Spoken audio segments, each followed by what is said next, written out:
Music director DJ Kanchan Raj Hajipur Vaishali. Singing by GS Kumar. बोले तो टूटी दिल की धड़कन। देखी के दवरा करेला कमाई मुआई कारे ए राजा सुना ना। देखी के दवरा करेला कमाई मुआई कारे।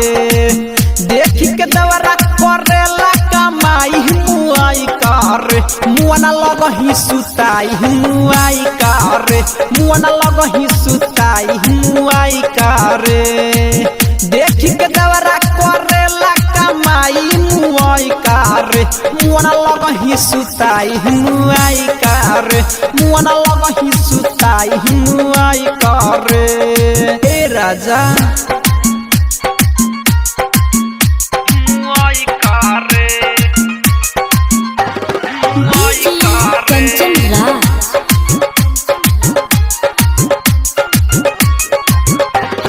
नीम चौक चौसीमा Vaishali. Presented by Albina Recording Studio, Simra। हाँ हाँ दिन भर रहता हमारा ई फेर में। हमारा ई फेर में हो हमारा ई फेर में। हमारा ई फेर में हो हमारा ई फेर। घरवा में घुस जाता रोज गद बेर में। रोज गद बेर में हो रोज गद बेर में। हमारा जवनिया के माटी में मिलाई मुआई कारे। हमारा जवनिया के माटी में मिलाई मुआई कारे। मुआना लगही सुताई मुआई कारे। मुआना लगही सुताई मुआई कारे। ए राजा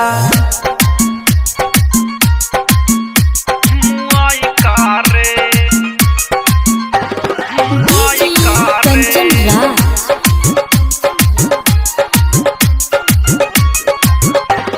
नीम चौक चौसीमा वैशाली।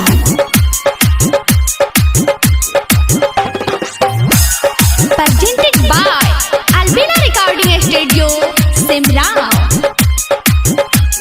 सुनना देखे अकेला तो कोन खिदा बावे।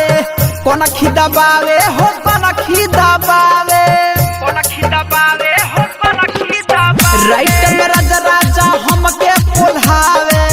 दिलीप देवरा सुन लागे बोलावे। जीएस कुमार अब प्यार के कहरा पढ़ाई कारे। जीएस कुमार अब प्यार के कहरा पढ़ाई कारे। मुआना लगही सुताई मुआई कारे। मुआना लगही सुताई मुआई कारे।